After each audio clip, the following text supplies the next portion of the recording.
Hello, and welcome to Boomer and Beyond Wellness. I'm Angela Fischetti, and a special hello to the Healthy Living group from Unity North Atlanta Church, featuring my beautiful friend Mariquita Solis as our moderator.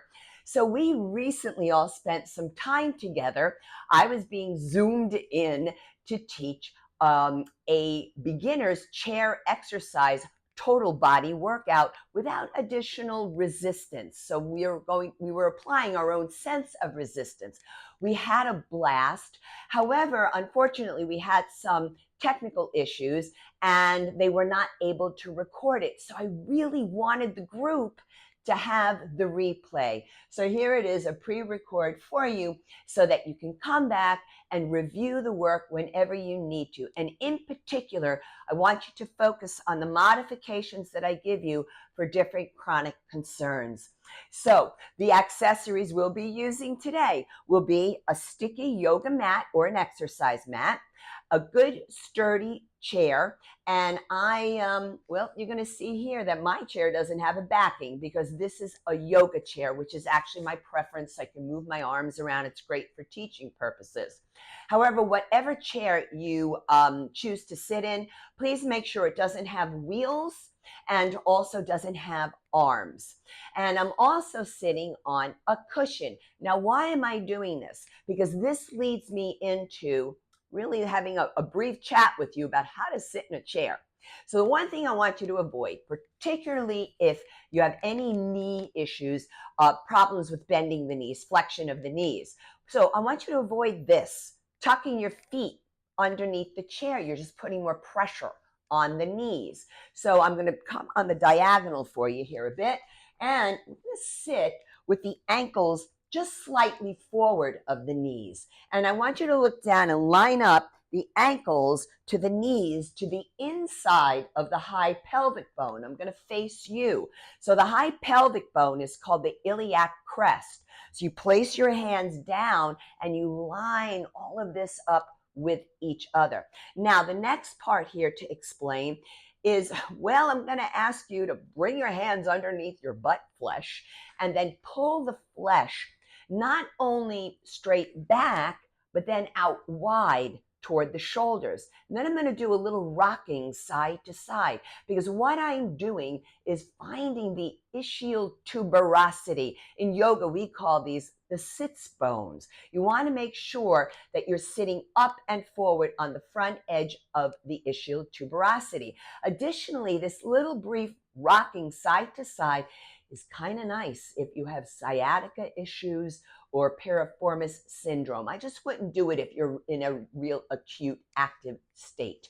So this leads me to just a brief discussion about precautionary measures and medical disclaimers. First off, the mats are typically made from latex. So if you have a latex allergy, please look for non-latex or latex-free. So what we're going to do here is just simply state to everybody, if you have any pre-existing chronic issue at all, then you are invited to preview the video before participating. Look for what you can do. I feel pretty strongly that there's going to be something here that you can do. However, if you're not sure, then I would invite the medical healthcare practitioner who knows your body best to preview the video as well to help you make an informed decision. So how we're going to handle the modifications is during the workout. And I just want to give you a couple of gentle tips and reminders. So it is advised for those of us who are 55 years and above to warm up for a full 10 minutes prior to any workout. And then I'm going to include for you a link to my YouTube channel, which is Boomer and Beyond Wellness. And I am going to include a warm-up and cool-down video. One video, you can interchange the movements that I think would be really, really appropriate for the church members. And also feel free, whenever you're working out, to stop and rest whenever you need to. However, I'm not inviting you to quit. So pause for a few moments, take a couple of breaths, return to the work for one more repetition or one more exercise, and this is how you will get stronger. Also, we want to make sure, now you folks are in Atlanta, I'm in South Florida, we are in hot areas, right? So you want to make sure that you're staying properly hydrated during the workout, unless, of course, you have been advised by a medical healthcare practitioner, especially for kidney or bladder issues, to not drink a lot of water. Well, then you don't. You follow that protocol. So let's see, is there anything else I want to discuss with you? I think I've got that all covered. So now we're going to move into the warm-up. And I always like to do, particularly in a chair, movements for the spine. We have to remember that there are people in a chair, not because they're lazy, but because people have jobs that require them to be in a chair for hours on end. People are in a chair for health issues. So what I'm trying to do here is help you reframe your outlook, your perspective on a chair. With the expression of sitting is the new smoking, it's kind of judgmental. And I understand it, though. I get the gist of it. But my whole thing is, let's use the chair. If you've got to be in it for a long time, let's use it as a tool for health. So let's begin with the health of the spine while you're in the chair. So this is going to be mostly about mobility of the spine. Turning here for you on the diagonal. Now I'm going to place my hands lightly on the thighs. And on the inhale, I'm going to slide the hands up toward the top of the thighs. I'm going to open across the front of the chest, draw the shoulders back and down, scapulae, shoulder blades are retracting. I'm in a little bit of a back bend. Yes, this is a spine extension. However, this position of the chin, inappropriate for those of you with TIA, transient ischemic attack, or a stroke. You stay neutral while the rest of the spine is in that spine extension. I'm going to bring the head up. The neck is certainly capable of hyperextension, but not for you folks. Now, for those of you who have been told not to forward flex the spine, not to bend down and pick up something, I want you to come to neutral here, while the rest of us, we're going to slide our hands forward, hooking the hands over the knees, drawing the belly button in, basically doing a seated abdominal crunch. Hold steady. I want you to visualize the belly button coming out the small of the back. And then I'm going to continue into this beautiful spine back extension, and then exhaling into spine flexion. The breath is in and out through the nose, folks. And then we're going to slowly come on up, turning forward. Now, because in life, there is so much stuff out in front that we have to bend down all the time, or reaching out, whatever. I want to do a little bit more back extension with you. So watch the hand placement here. Carpal tunnel syndrome. This position of the wrist. Doesn't matter the position of the arm. Look at the wrist. It's called wrist extension. Be careful of what I'm about to do with my hands. You folks are going to take a hold of the seat by curling your fingers under the chair so your wrists stay straight. Otherwise, the rest of us are going to place the heels of the hands on the seat. I'm going to thrust up that chest, straighten the arms. Remember TIA stroke, what you need to do. Hold here. Let's get a little bit more of a back bend, spine extension. Inhale and then exhale back to center. So we've already done spine flexion and spine extension. Now we're going to do lateral flexion. So I'm going to sit all the way back into my chair, all the way. And I'm going to bring my feet not much wider than the legs of the chair.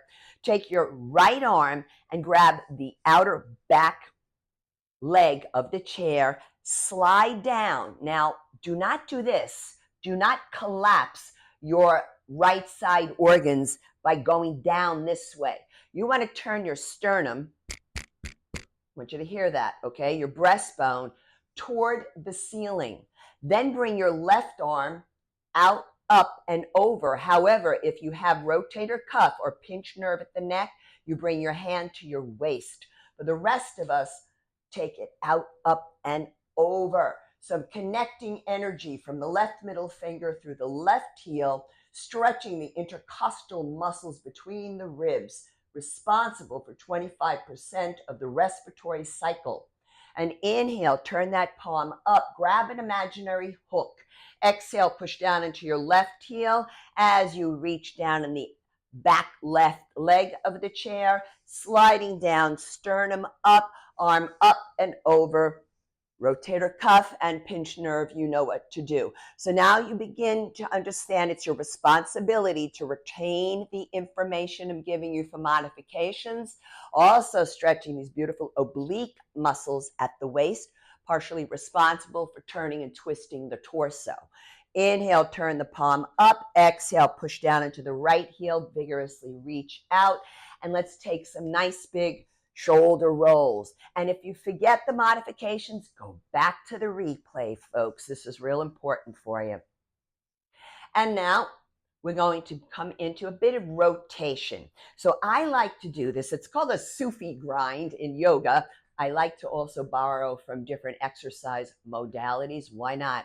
So I'm bringing my legs super wide apart. However, if you have osteoporosis of the hip or you've had a hip replacement, bring your feet closer together for this. You may have been advised to bring them closer together. If you can do it and your doctor said it's okay, go for it. So I'm going to go wide. Now, I'm going to do this rotation. What am I really doing? I'm kind of blending the spine flexion, extension, lateral flexion, and I'm making circles. Now, for those of you with the osteoporosis of the hip or hip replacement, well, you're going to bring your feet closer together, and you're going to get a lot of abdominal work here, folks. When you keep this smaller, wow, there's a lot going on here. Now, I want to take it out wide again and go in the opposite direction. This feels delicious on my back. It just feels really good.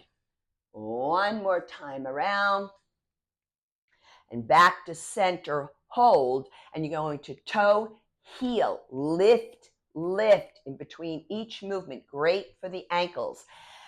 And now I'm going to ask you to stand up. Stay here, step back all the way with the back of your legs, some part of the back of your legs touching the chair. Could be your calf, it could be the back of the knee, whatever your height is, it doesn't matter. But I'm definitely touching the chair. I'm just going to look down, double check my circumstance, and I want you to sit down.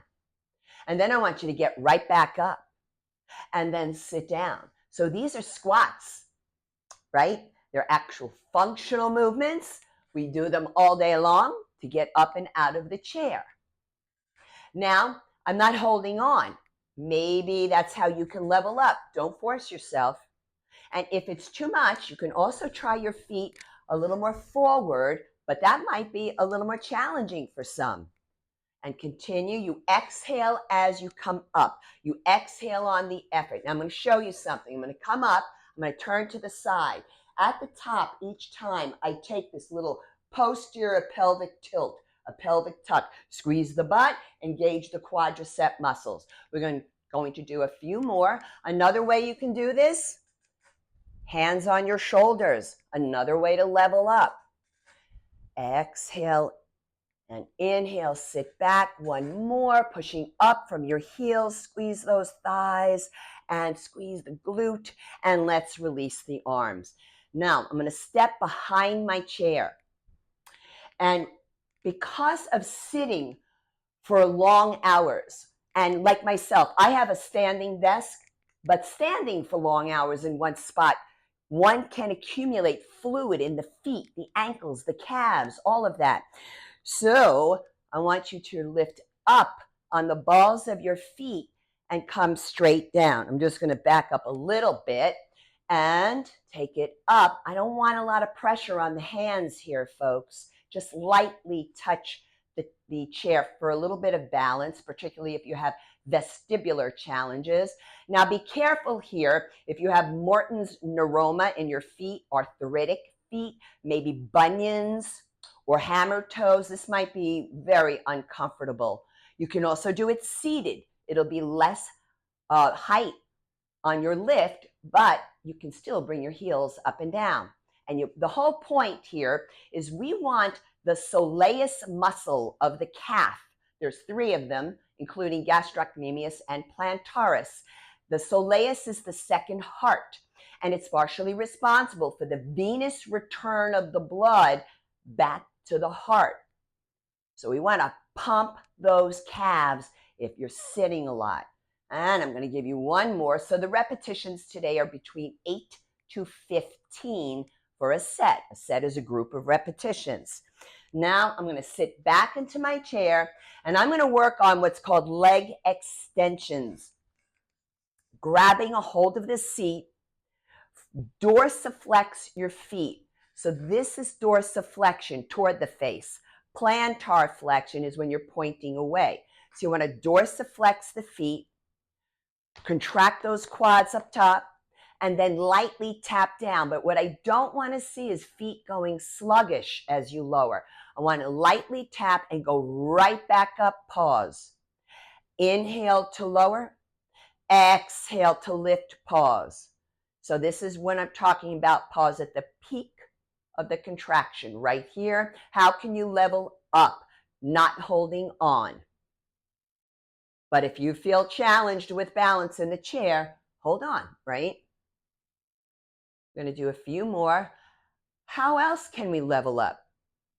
Try not to touch the floor with your heels and then come back up. So you see there's different ways of making it more challenging depending upon where you're at with your own workout.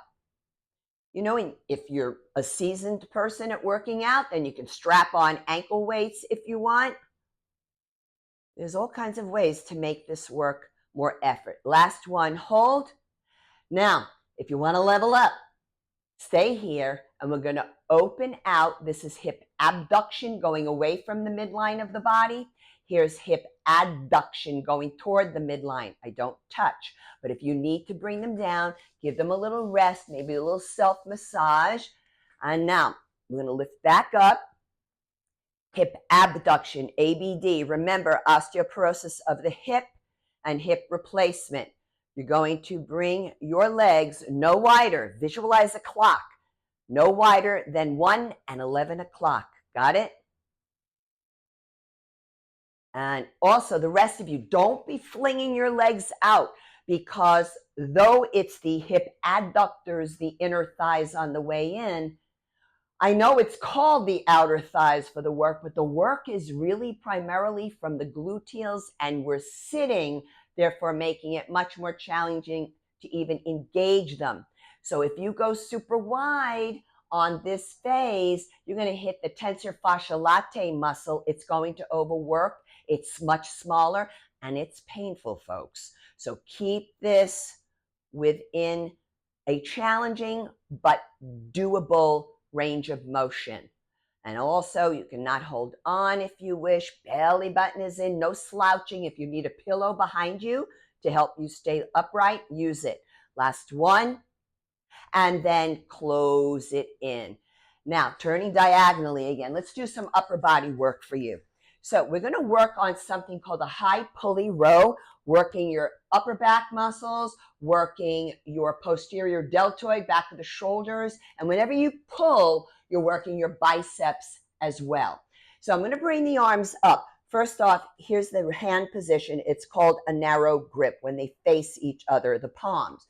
So I'm going to bring the arms up, puff up the chest, shoulders back and down. I'm going to look up at the ceiling. Be careful, TIA stroke. Do not drop your head back.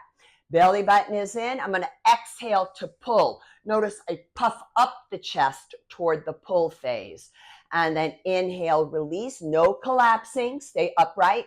Exhale, pull. Inhale, release. Exhale, pause. Shoulder blades retracting. Inhale, release. This is excellent for those of you who have been told not to forward flex the spine, particularly hyperkyphosis.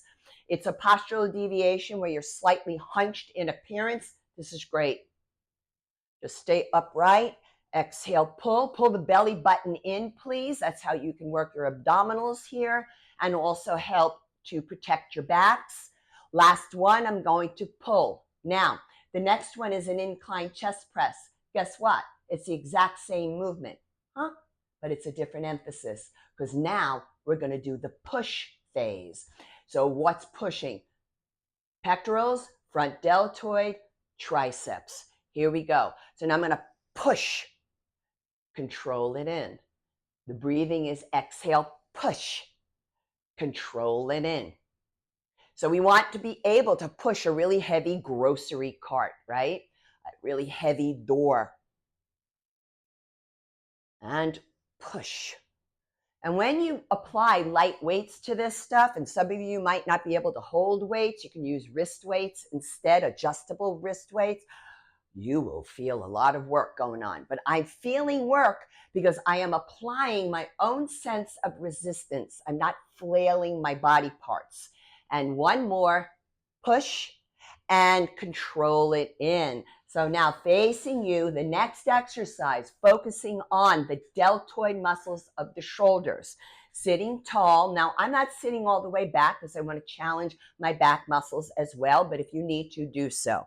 I bring the hands and arms about 10 to 15 degrees away from the side of the body. I'll explain why in a moment. So delt abduction, ABD, away from the midline. Do not bring them above shoulder height, please. And then inhale to lower it to delt ADD. So the reason why I'm doing this, folks, in this specific manner is to help those of you with rotator cuff muscle issues or pinched nerve at the neck. Because if I return all the way down to the side of my body and then go to do the movement, I have now brought back into the work the rotator cuff, in particular, the supraspinatus. It's a really pesky rotator cuff muscle, which I have injured in the past. So that's why I like to give you this little hack so that supraspinatus is not involved. And we're going to go for one more repetition. Take it on up, exhale, pause, control it all the way down this time. Take a couple of nice big shoulder rolls. When I ask you to do shoulder rolls, I'm not asking to elbow pump. There's a difference, all right? So we want to get those shoulders up toward the earlobes and get that snap, crackle, pop going on and that wonderful oxygen and fluids and blood and all that good stuff, water getting into the joints and muscles. Now, the next one is a straight arm press back. I'm going to face you head on here. We bring the arms. You want to clear your chair, and it's perfect for this. So we're going to go straight back. I'm in a narrow grip, and then I control the release. What I'm not doing here is this. I don't know if you're going to be able to see this. Is this kind of thing. I'm trying to go so far back, and I'm wrenching my neck, right? I'm going into like this forward head projection. We don't want to do that. That's going to be too much strain on the cervical spine at the neck. We want to be tall. We're not returning the hands alongside the hips. I'm keeping those arms back there. You know why? I want to be in a constant state of a taut sensation contraction. Yes, there's some isometric work going on here. And when you have light weights, you feel this exercise, posterior deltoid, upper back again, and also triceps. We're going to go for one more repetition. Now from here, I'm going to come into the bicep and forearm work, and we're going to go into what used to be called muscle man, muscle lady. I guess it would not be called that today. And I'm going to curl in, pause. The elbows are acting as the fulcrum. We're not flailing around. Notice I am contracting the biceps on the curl phase. Control it as you release. I'm resisting the release. And if you have weights, light weights with this, either in your hands or wrists or on your wrists, your forearms are going to get a lot of work, and I chose it for this reason because it's excellent. The forearm wrist areas, as you know, are osteoporotic sites. We're going to go for one more. Inhale and exhale, lower. So that's 9 exercises. We've done one set each.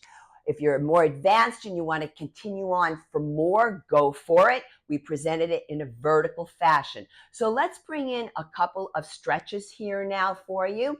So first off, interlock your fingers or place one hand on top of the other if you're medicated or not for hypertension. And then we bring the arms up and overhead. Notice the elbows are not straight. Notice the long neck, right? I want a lot of distance between the ears and the shoulders. Breath is in and out through the nose. But now is when I do want you to go to that warm-up, cool-down video on my channel. And let's take a couple of shoulder rolls.